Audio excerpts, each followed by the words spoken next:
এই শহর মানুষকে আর ওই ইসলামিক মানুষের জায়গায় রাখে নাই, তার জীবনটাকে পাশবিক বানিয়ে ফেলেছে। জিনা এভরিওয়্যার, আপনি দেখবেন শপিং মলে জিনা, রাস্তায় জিনা, স্কুল কলেজ ইউনিভার্সিটিতে সব জায়গায় দেখবেন জিনাকে প্রমোট করা হয়েছে। এবং তাদের যে গেট আপ, যে ড্রেস আপ, যে এইটাই রাসূল সাল্লাল্লাহু আলাইহি ওয়াসাল্লাম বলেছিলেন যে শেষ জামানায় এমন এক শ্রেণীর মেয়ে বের হবে, নিসাউন কাসিয়াতুন আরিয়া, যারা কাপড় পরেও নগ্ন হয়ে ঘুরবে। এটার এক্সাম্পল কিন্তু সাহাবীদের যুগে আমরা দিতে পারতাম না, এখন দিতে পারি। তারপরেও কিছু মানুষ বলবে না না না, এখনো 1000 বছর বাকি আছে কিয়ামতের, অপেক্ষা করতে থাকেন 1000 বছর। জিনা এবং বিবাহ বহির্ভূত সম্পর্ক, এগুলো কি করেছে? আপনাকে ফ্যামিলিস্ট রেভলিউশনের দিকে নিয়ে আসছে। এখানে সম অধিকারের নামে আপনি দেখবেন মেয়েদেরকে পণ্য বানানো হয়েছে বিউটি কন্টেস্টের মাধ্যমে। এই যে মিউজিক, এই যে বিউটি কন্টেস্ট, এই যে মিডিয়া, এই যে গ্ল্যামারাস ব্যাপার স্যাপার, এগুলোতে নারীকে নারীর জায়গায় রাখা হয় নাই, তার সব কিছু উন্মুক্ত করা হয়েছে। এবং সমাজের পোশাক পরিবর্তন হয়ে গেছে, ফাংশন, ছেলেরা পুরুষের জায়গায় আসছে আর মেয়েরা ছেলের জায়গায় চলে গেছে। একটা মেয়ে সকালবেলা উঠতেছে, এই জ্যাম ফেস করে সে অফিসে যাচ্ছে, সব কিছু কাজ গোছায়, সে আবার 8-10টায় ব্যাক করছে। এই মেয়েকে আবার রান্না করতে হচ্ছে এই শহরে। এখানে বিবাহের সম্পর্কগুলো কোথায়? স্ত্রীকে সাথে নিয়ে রাস্তায় হাঁটা বা চাঁদ দেখা বা একটু খোলা বাতাসে ঘোরা, এগুলো তো এখানে কল্পনা করা যায় না। তার কোলে মাথা রেখে কোরআন তেলাওয়াত করা, এটাই শহরে সম্ভব হয় না, ইল্লা মাশাআল্লাহ।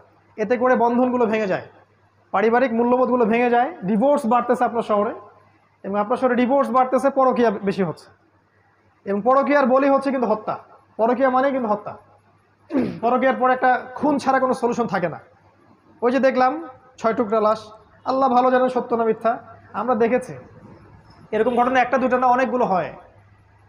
এবং যদি সত্যিকার অর্থেই আপনি পরিসংখ্যান দাঁড় করান, আপনি দেখবেন এটাও একটা হাদিসের সাথে মিলে যায়। শেষ জামানায় হত্যাকাণ্ড বাড়তে থাকবে, এবং যাকে হত্যা করা হবে সে জানবে না কেন আমাকে হত্যা করা হচ্ছে, আর যে মারবে সেও জানবে না কেন আমি হত্যা করলাম। এটা আপনার শহর। এখানে আপনি দেখবেন পরিবারগুলো ভেঙে যাচ্ছে, সন্তান তার মাকে কাছে পাচ্ছে না, বাবাকে কাছে পাচ্ছে না। এই সন্তান যখন বড় হবে সে খুব লোনলি ফিল করবে।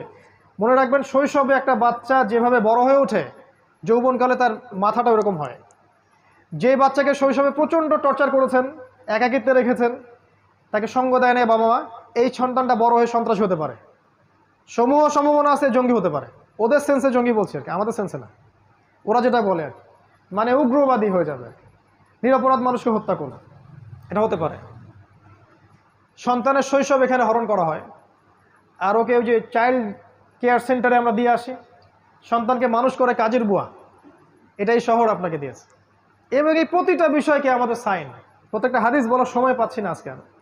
এই শহর আপনাকে আরও দিয়েছে সময়ের দ্রুততা, এখানে সময় দ্রুত পাস করে, এখানে সময়ের সাকিনা নেই। এই শহরের একটা ছেলেকে যদি আপনি একটা প্রত্যন্ত কোনো গ্রামে রেখে আসেন, সব টেকনোলজিকে বাদ দিয়ে স্মার্টফোন টোন ক্যান্সেল করেন, হি উইল বিকাম ক্রেজি, সে পাগল হয়ে যাবে, চলতেই পারবে না সে, ওর মাথা খারাপ হয়ে যাবে যে আমি কিভাবে সময় কাটাবো এখন।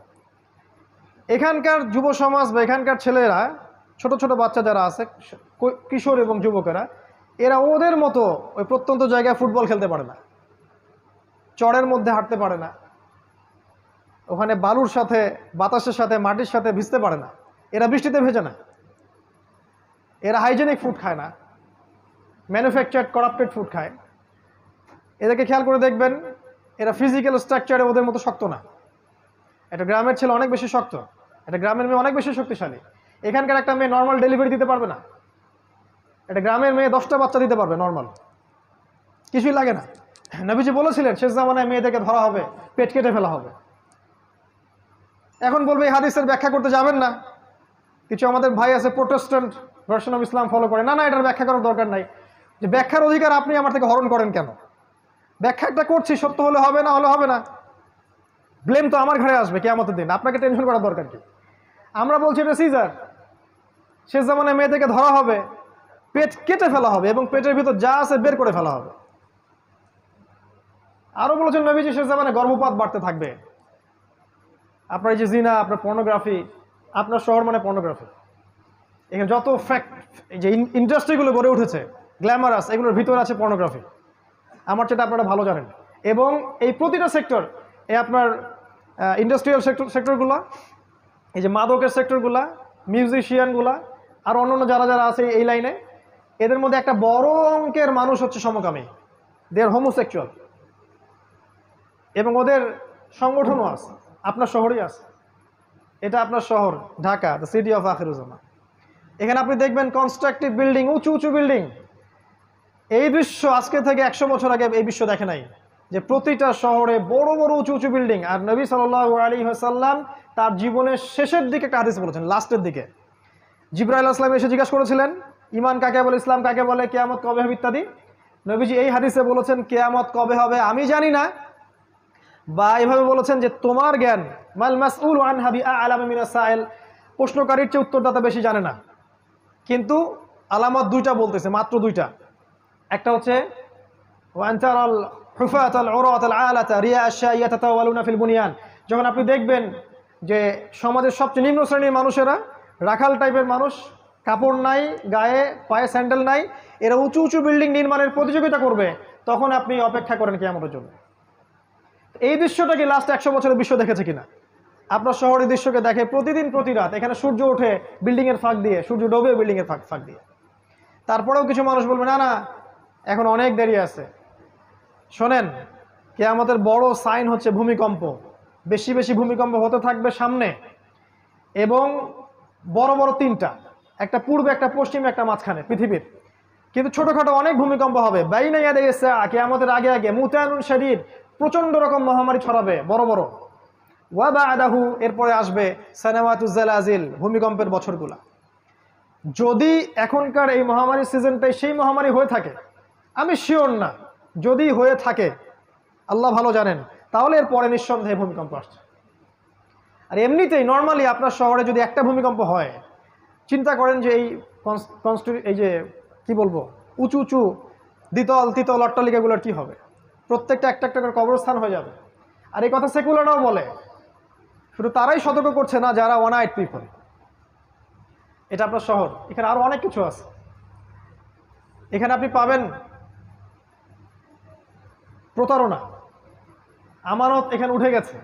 নবী সাল্লাল্লাহু আলাইহি ওয়াসাল্লাম বলেছিলেন কিয়ামতের আগে কি হবে? আমানত উঠে যাবে। খায়েনকে বলা হবে আমানতদার, আর আমানতদারকে বলা হবে খায়েন। এখানে সব সত্যবাদী ব্যক্তিকে মিথ্যাবাদী বলা হয়, আর এখানে সব মিথ্যাবাদীকে সত্যবাদী বলা হয়। আর এই কাজটা কে করে? এই কাজটা মিডিয়া করে। এখানে প্রত্যেকটা মিডিয়ার মধ্য দিয়ে ছড়ানো হয় নগ্নতা, অশ্লীলতা, কোনো কোনো ক্ষেত্রে মিথ্যা সংবাদ, যেটা মানুষকে ব্রেইন ওয়াশ করে। এবং অলরেডি এই পুরো এই সিভিলাইজেশন যেটা আছে ওয়ার্ল্ড ওয়াইড, এটা ব্রেইন ওয়াশড। আজকে থেকে 70 বছর আগে ইসরায়েল প্ল্যান করেছিল সারা বিশ্বের মানুষকে ব্রেইন ওয়াশ করে দিব, তারা যেন সত্য মিথ্যার মানদণ্ড খুঁজে না পায়। 70 ইয়ার্স হয়ে গেছে আজকে থেকে, দে আর সাকসিড। আপনার শহরে দেখবেন প্রতারণা, জালিয়াতি, বাটপাড়ি, চুরি, ছিনতাই, রাহাজানি, প্রত্যেকটা ইন্ডিভিজুয়ালস এগুলো কিয়ামতের আলামত। আমি বলছি না যে এই আলামতগুলো আগে কখনো ছিল না, তো এখন যেভাবে এসেছে এইভাবে কখনো ছিল না। এছাড়াও আরো বড় বড় কিছু আছে। আপনার শহরে আছে জায়নিস্ট মুভমেন্ট, আপনার শহর জায়নিস্ট মুভমেন্টের বেস।